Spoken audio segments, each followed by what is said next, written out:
Ok les gars, la liste de la Côte d'Ivoire est sortie, comme vous pouvez le constater, c'est magnifique, il y a eu des changements et on va regarder ça ensemble. Déjà on démarre bien, Fofana, ça bouge pas, la défense pareil, ça bouge pas, toujours solide, tout est Kosunu, Ndika, Conan. Je pense que vous avez capté l'idée, c'est de qu'il marque zéro but. Zéro but, c'est un mur, personne passe, personne marque, pas de passe chez nous. Normalement on domine. Puis là où ça fait mal avec la tactique de du Cameroun, c'est le milieu de terrain et je pense qu'il a compris. Du coup, on passe sur un caissier Fofana et Sangaré.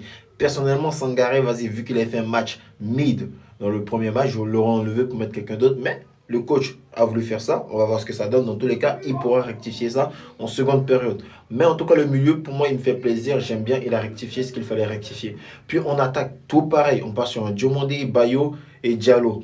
Dans le premier match, c'était plutôt un Zaha qui joue en mode faux neuf. Là, dans ce match, il a compris qu'il faut un neuf qui va savoir rester dans la zone, ce qui est très bien pour moi.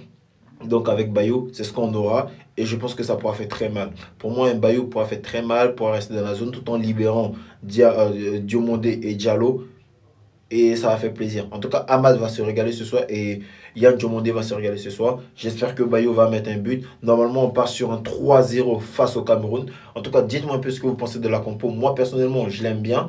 J'espère que ce soir, on va les dominer comme il faut. On va gagner ce match pour s'assurer nos 6 points et s'assurer notre place en huitième de finale. En tout cas, dites-moi un peu ce que vous en pensez et puis on se revoit tout à l'heure. Allez, Banks.